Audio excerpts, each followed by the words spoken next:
A young, handsome man is sitting alone at a table holding a drink. He's watching uh, people play cards and do card tricks and just sitting there watching quietly, smiling. He's watching a guy do a card trick. Two ladies are watching, and his waitress, the guy who's doing the card trick, he's the owner of the bar, and his waitress passed by, and he put her in the card trick, and across the way, her boyfriend is watching, and the bar owner, he reaches down, and it looks like he's kissing the waitress's hand, but it was part of the trick. And the boyfriend didn't like it, so he rushed across the room and he tries to sock the bar owner for disrespecting his girl. Well, the guy that was sitting alone at the table drinking the drink, he jumped up to, I guess, intervene in this altercation, and he is the one that got hit. So they were down on the floor tussling, and Bill comes over and grabs them both up and takes them to jail, locks them up. Bill told the stranger, "I'm not sure where you come from, but around here we don't deal in barroom balls. We don't deal in barroom brawls." He said, "Neither do I." Bill said, "You could have fooled me. I was trying to stop the fight." "Well, how did that work? From now on, you just mind your own business." Bill said, "Leave it alone. Leave the law and order to me." The stranger said, "I can't do that." Bill said, "And why is that?" The stranger said, "Because I'm your new Mountie, Nathan Grant." Then the scene faded out with Bill looking dumbfounded with his mouth open. The stagecoach came in and said that they got robbed, said 5 men robbed them. So Lee's payroll was stolen. Bill and Nathan were asking questions about, what happened. And as they were doing that, Elizabeth ran up and she saw Nathan in the red coat, and she was stunned. Her mouth was open, like she just couldn't believe what she was seeing. Lee showed Nathan how to get to the canyon where the robbery happened. As Lee and Nathan were riding to the point where the robbery happened, Lee was telling Nathan about what a good town Hope Valley is, and Jesse, he's a good kid, even though he punched Nathan. And Nathan said, "My jaw disagrees with you." And he said, "I guess it would." Lee was telling Nathan about how extremely safe Hope Valley is, and Nathan was just riding the horse next to him, and Lee finally said, "You don't talk much, do you?"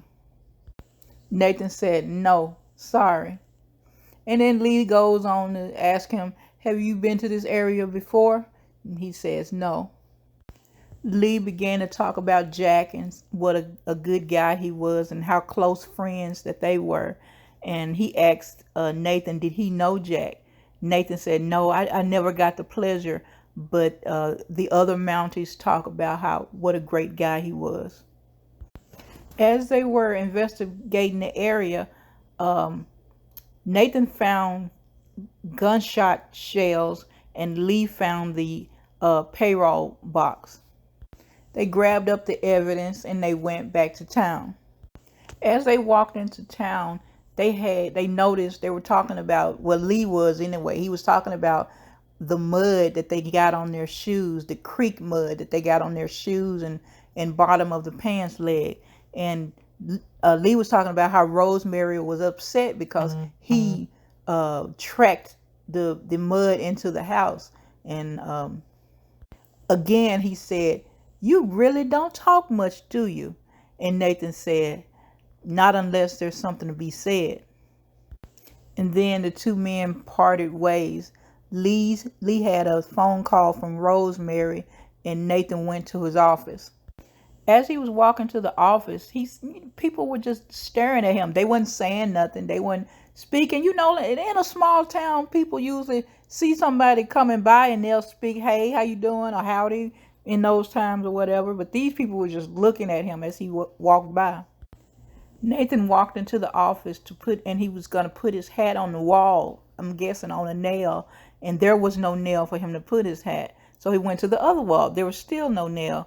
So he put it down on the table, and he looked toward his desk, and there was Bill sitting there working at his desk. Nathan asked him, "How much longer are you planning on being here?" Bill said, "I guess no one told you. I come with the office." Bill said, "I handle local matters. You handle regional matters. Anything big, we handle together." Bill asked Nathan, "What did you find?" Nathan said he found 7 rifle shells, the bridge was tampered with, and they found the payroll box. Bill was surprised. He said, "They left the box?" Nathan said, "What?" Bill said, "We're missing something." Nathan and Bill went to talk to the stagecoach driver, told him he needed to file a report with the bank.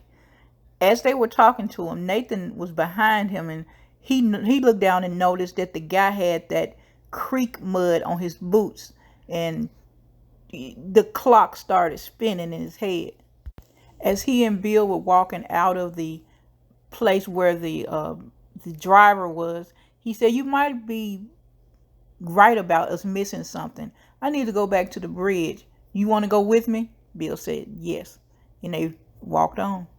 Well, he didn't actually say yes. He just looked at him and gave him an approving look, and they both walked on.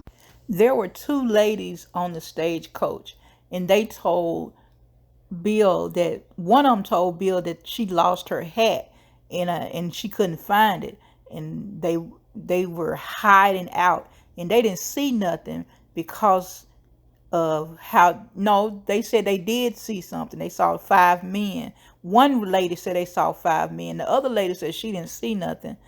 And so Bill got the hat. He saw the hat, and then he looked around the corner to where they said they were hiding, and he said that they couldn't have seen nothing from where they were. So that's suspicious.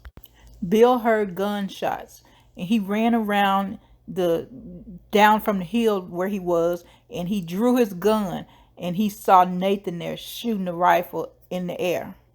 The stagecoach driver told Bill and Nathan that two of the men were firing shots, and Nathan proved by shooting the gun in the air that only one person could have shot the shots, because all of the shells that he found earlier were in this one place, and if there were 2 people firing the shot, then the shells would have been spread out. And so Nathan said he thinks that it was only one person firing the shot, and he believes that was the stagecoach driver because of the mud he saw on his shoes and the shells all in the one place. That's when they determined that the stagecoach driver and the lady who said that there was 5 robbers, they were both in it together, because the other lady, she didn't see anything, but the one lady saw 5 people. How did she see 5 people from the place she was hiding? The stagecoach driver and a lady were sneaking into the place where the stagecoach had been fixed. The guy jumped into the stagecoach to look for something, and he couldn't find it. And he told the lady, "It's not here." And she was like, "Where is it?" He said, "I don't know." And then they got out of the stagecoach. He got out of the stagecoach. Nathan came around the corner and said, "Are you looking for this?" They both turned to run the other way, and Bill came from that side and blocked them in with his gun drawn. The lady said, "You and your brilliant ideas." The stagecoach driver said, "She's the one that messed with the bridge." She said a gentleman would have taken all the blame, but oh no, not you. Bill said, well, old jail will give you both enough time to reevaluate your relationship. Nathan was at his desk writing. Elizabeth came to the door. She walked in and said, hello.